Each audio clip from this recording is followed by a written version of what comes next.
Hi there, my name is Daniel. I'm so thrilled to be speaking to each of you today.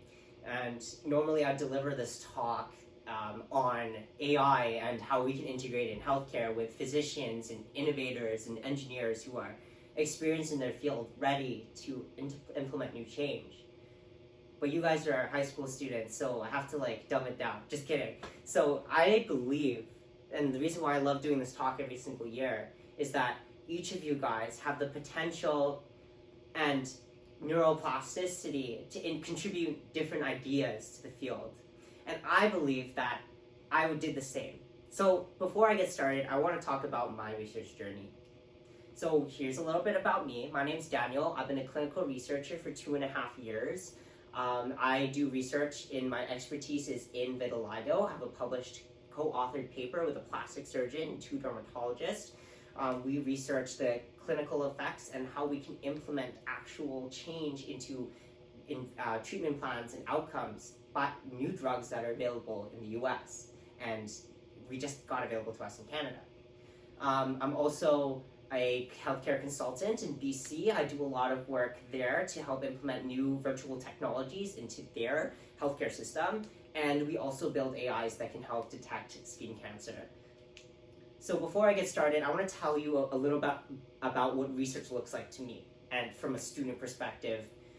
So research kind of has course-related content, stuff like clinical research, biomedical research, and wet lab and dry lab is exactly what you think when you think of research. People like pipetting things and throwing stuff and putting, in a beaker. But in general, that's kind of what we want to do and prove a research question. So if you've done a lab in grade 12 chemistry, grade 12 bio, grade 12 physics, you would know that, it's just proving, making experimental procedure, having research methods, and then being able to carry out the procedure effectively and accounting for error. And then from there, you can check the p-value and how accurate you were and how likely it was to occur naturally. But you guys know about that already. What you guys don't know is that when you start wanting to get into research, you have to do this thing called literature reviews. So journals anything you can find on PubMed, Elsevier, and things that are usually institutional blocked are these journal articles. I recommend if there's one that you want to see, send it to me. I'll access it for you because I have institutional access to all of them, and you guys are high school students. I would love to share these articles with you, especially mine. But the journals that I'm telling you now are mostly available to students because mine, we chose to actually keep public so everybody can see it. It's open access. And then if you can't find it on there, we'll find it on Google Scholar. All the master's students who have published thesis have used open book and been able to access any journal article. I don't want to keep that as a barrier for you guys. Okay, so for the different types of research that I've started, there's also biomedical engineering, there's technological research, and these are more critical thinking. These rely on that you guys kind of are able to come up with a solution for something and test that methodology to see if that thing works. So for example, we had this thing called Moleculite. Moleculite was a biomedical startup that I was working with that was able to check the amount of bacteria cultures living in wounds via a picture. We were able to tell if the wound had X amount of cultures, 10 to the 6, 7, and we were able to see whether or not we were able to give them antibiotics right away. Still, we'd have to do lab requisitions and such, but that was a way that we were able to save doctors time, and that's the critical thinking that I'm talking about. So moving forward, how did I get started? I started in the gap year between now and high school, and that's when I was able to get a lot of exposure to research because I was pitching myself out there. I'll have a photo of it when I do my main presentation. But I was actually pitching to the ward council of the YRDSB and some of the people who run the entire York region. So if you're starting to see a lot more research and a lot more startup cultures, because I was pitching my startup to them in an adults only event because it was 18+. They let me in for some reason, but that's the reason why we figured out how to implement research, because we want students to think critically like this and fund those ideas. So that's how I started. My work was actually recognized by the YGSB. You can find it on my LinkedIn, and I got a full letter of recognition of that work. So what do I need to do right now? If I were you, if I was like going into university, I'm like 17 years old, what do I need to do now?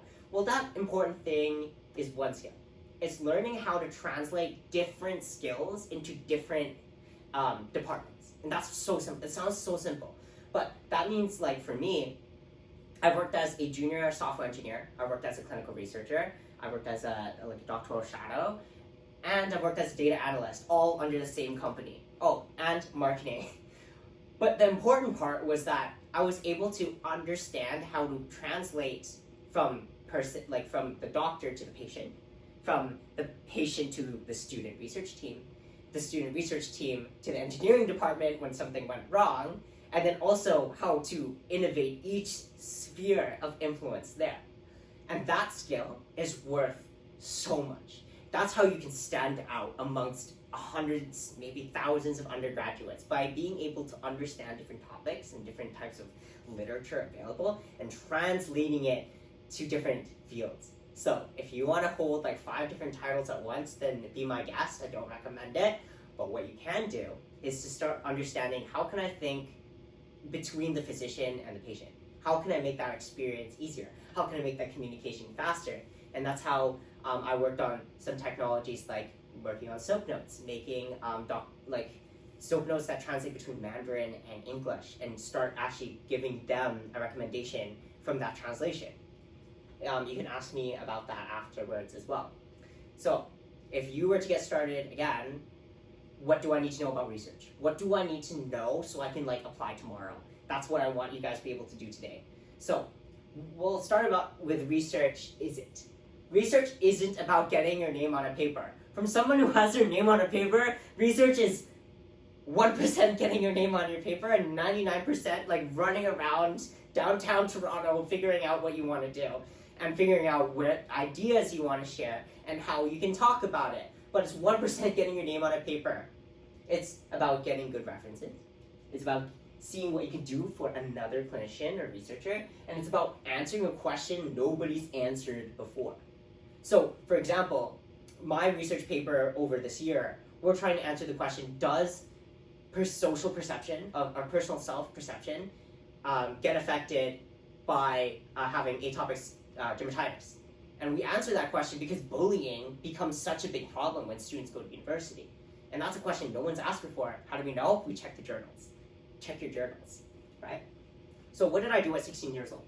I founded a startup. I worked at a health tech startup where we raised a $16 million seed round, and we pitched at Vancouver Startup Week and a collision conference in downtown. And from there, I learned how to talk about that skill of being able to say, here's what it means to engineers, but here's what it should mean to you.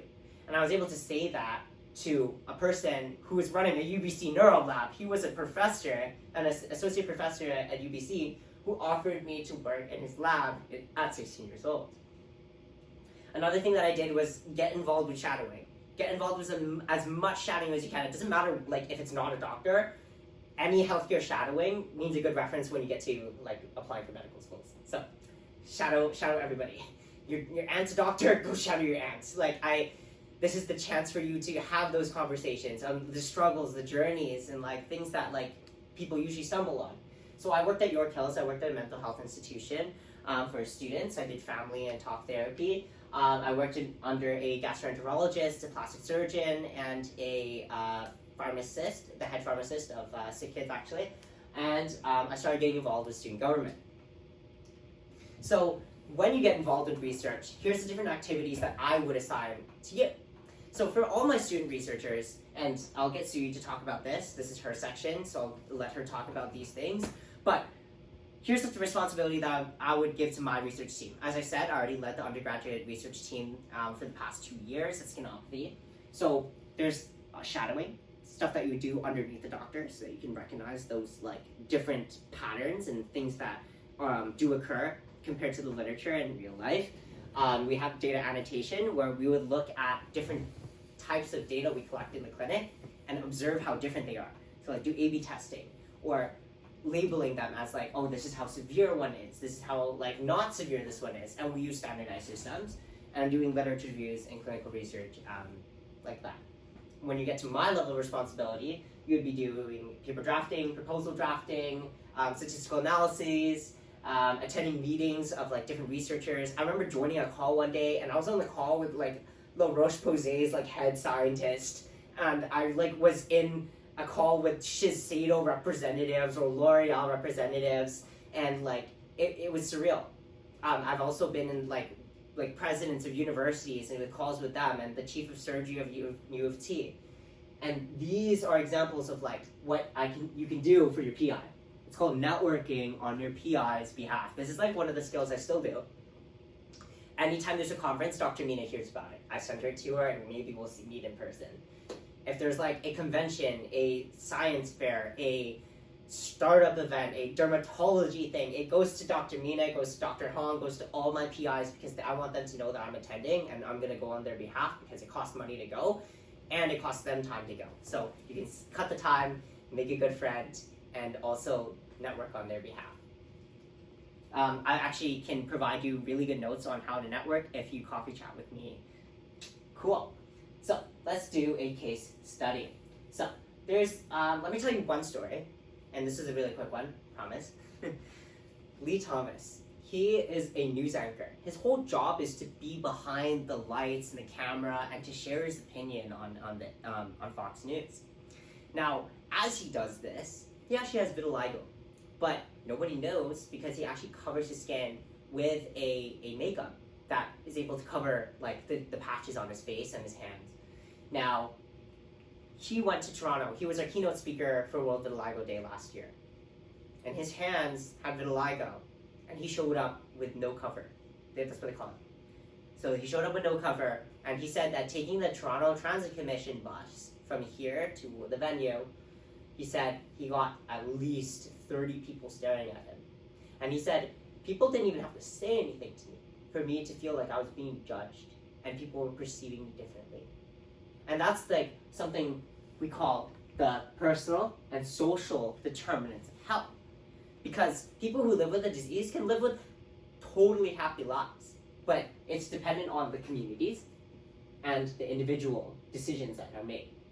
So people will have their ability to cope and respond to change, but also in the community that they're in, they can actually account for that change, and it doesn't drastically affect their mental health or their living. So let's do a case study. Let's do a thought exercise with a chronic disease, because not all, like during COVID, everybody was like trying to study COVID. Every infectious disease person was like, I want to study COVID. Everyone was studying COVID. I actually incubated COVID on accident at my school. But not all diseases that are important to study are infectious. Some of them are chronic. So for example, diabetes has been increasing 1% every year since like 2014. And 1% every year is significant, because it actually used to be going down, but now more and more Canadians are getting diabetes, and it usually costs around anywhere from $75,000 to $20,000 a year per person in a family who has it. And families who have diabetes typically have relatives with diabetes. So in a family of 5, this can cost around $100,000 a year, not to their personal pockets, but to our healthcare system, right? So let's see the historical timeline of diabetes therapies. So diabetes used to be a death sentence. You would be dead in 2 to 4 weeks. And the only way that you can like kind of live with the disease was a starvation diet. Because your body was like, the food available was like bread and meat and milk. And if you couldn't eat bread, meat, and milk, you would basically just eat your veggies and die. And that's just how diabetes used to be. Now, Charles Best and Frank Banting actually in Toronto discovered insulin, a way for us to give insulin for those who became dependent on insulin.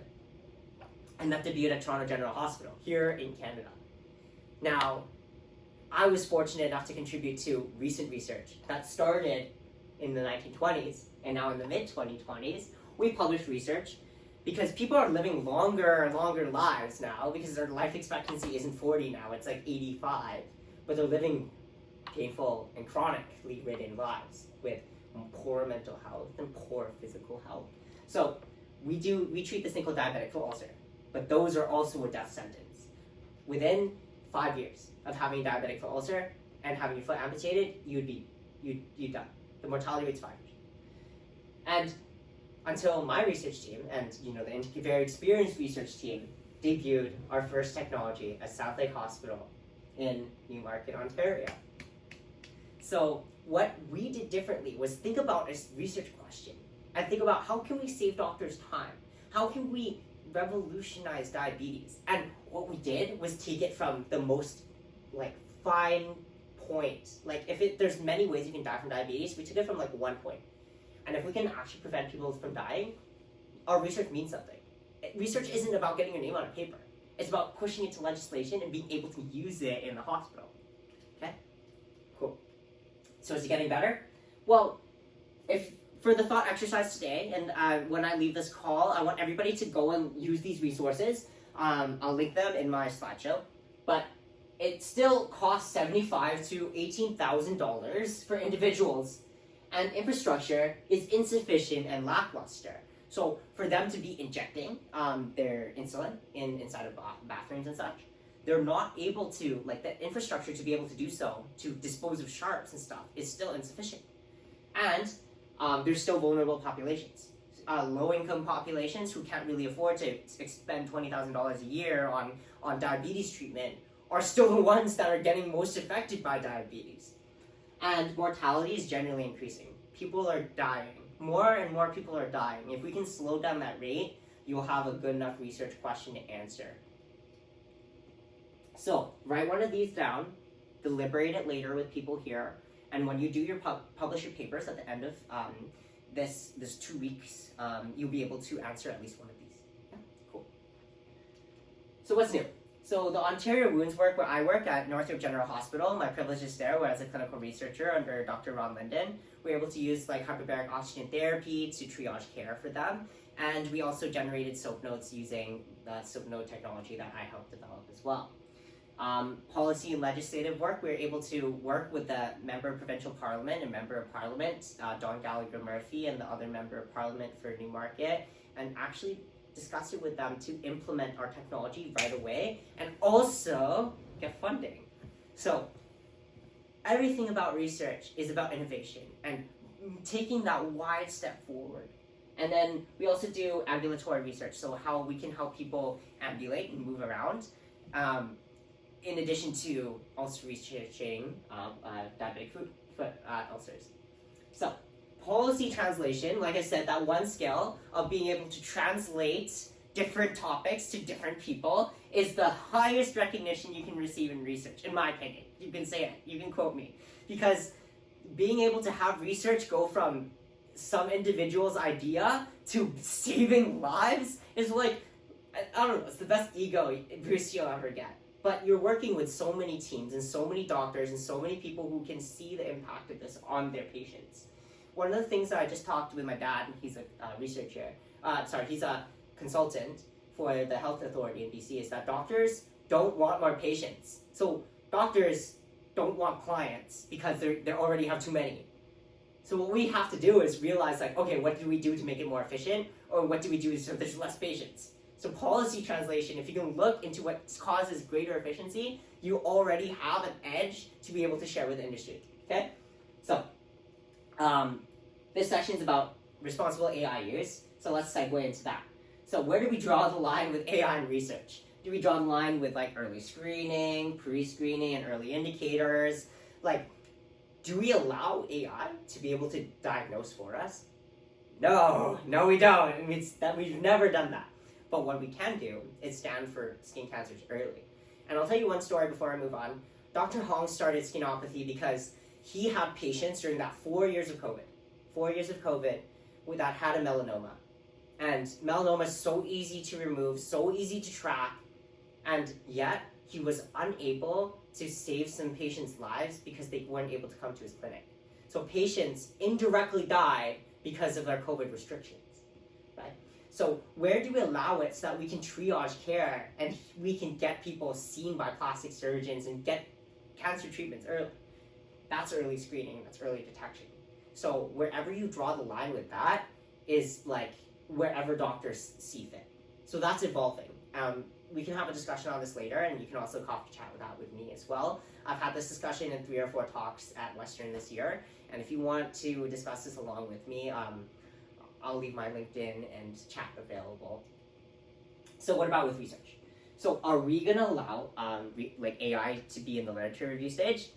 What are we thinking? Like, yes, no? Well, I think yes, because if AI was always meant to teach, it was always meant to be a way for you to learn something that usually would have taken like 50 books to read. Now you can do in like one Google page type of search. That's what AI is meant to do. But in the peer editing stage, I don't think so. If you are validating other people's papers, AI shouldn't be writing the papers and validating it. And it shouldn't be like right before you get published and also editing it again, because by then it can make such a drastic change and it doesn't have a way to prove the statistical validity of all these things. Okay, so how do you get started? So the big question that I had when I first got started is, how do I get people to treat me more seriously? So what you can do to get started, here's some creative ideas. So try to think of like closely related fields of study to what you want to get into if it's too hard to get into. Like gastroenterology, like you're like, oh, I want to study people's poop. No, not necessarily. But if you wanted to get into the field of that, you would start by asking family physicians and saying, hey, what can I learn about poop? And what can I look in literature like that can help me understand like other people better and different types of diseases and such, because they have to stay literate on all of these. Doctors have to attend conferences every year, multiple conferences. They actually fly out to dermatology conferences or like whatever their specialty is, so that they can learn about the new therapies available and get a certificate. And that's like medical certificates that you have to get every single year. So what you can do is find a PI who can come with, like you can come with, so that you can go to these conferences every year and start to see like these different new therapies or new ways to do surgery or new types of ways that we can treat different diseases. So you probably didn't know about that. If you do want to learn more, it happens a little bit Canada-US border area, and you of course can coffee chat with me as well. Okay, so discover a passion project and start teaching other people. Try taking long shots, not long shots, but long shots on applying for jobs, or start researching with people to like actually take some shots in the dark and ask PIs if you can get 30 minutes of their time. If they can give you 30 minutes, more and more over time, you can start to get more of their attention. Another thing I'd recommend is don't be afraid of TAs. I've gotten coffee chats with 5 of my TAs already. Like, when I started in first year, I knew that I wouldn't keep it to myself on how much I wanted to research, like how much I wanted to know about their research or understand what they were doing. My roommate this year was a TA actually. And then one thing that I really recommend that nobody does, okay? Like this is the golden advice, okay? When you have a PI or you have a mentor, you share with them every little success that you have. Like, I know they're not your dad, but they'll be more proud of that. They'll be more proud of you than your dad. Like, trust me, if there's somebody in a career that you want, and you said like, hey, like, by the way, like my research got published. You know how many more people would be proud of you that like saw you and believed in you when you were like not even not even recognized for your achievements yet? Those are the people you want to be sharing. What? I highly recommend doing that. Keep in touch with them on LinkedIn. Get their phone numbers. Call them very often. I tell Dr. Hong every time I get a new conference and such. So here's some undergraduate activities you can do. I do Hosey Canada. Some other things that I recommend, like I didn't want to put on here because they're not my affiliations. Join your faculty student association, no matter what it is. Be a member at large. Do something easy. Do that. Start raising money for different like Diabetes Canada, Walk for Diabetes, stuff like that, like where you can look at what people are looking for, patient stories. Now you have people who have the disease and you can talk to. Another example is vitiligo, right? How many people do you know who have vitiligo? Probably like 1 at most. Well, when I did my bio lab, she had like my bio lab partner had vitiligo, and she's like, "Oh, I don't mind having vitiligo. Actually, I don't know why anybody cares." And I said, "Your skin's really light, and I can't even see it." So, like, of course, like the effectiveness is very low, but I was able to use her patient story when implementing into my research. So that's how you can get like higher quality research and more effective research. Volunteering at hospitals, like you can also do that as well. Each hospital always has a volunteer program.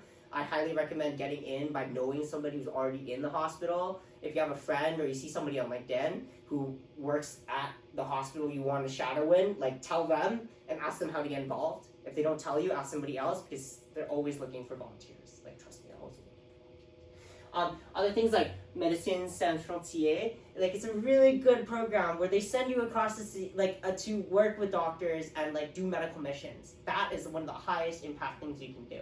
Because you can see firsthand, like that's not research, how doctors like genuinely do care about changing lives.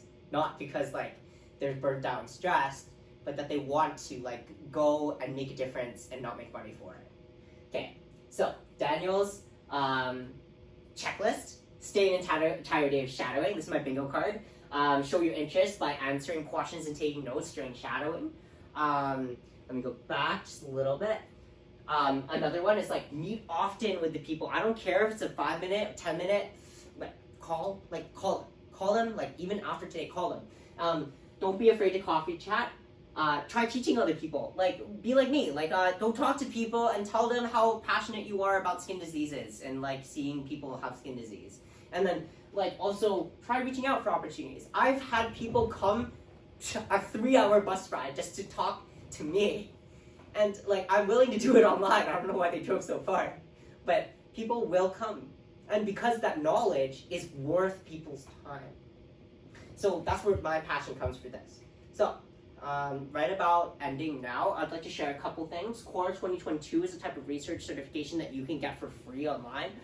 Western has hit the ground running. It's given by our medical school to understand statistical analysis and literature, like how to do meta-analysis and stuff.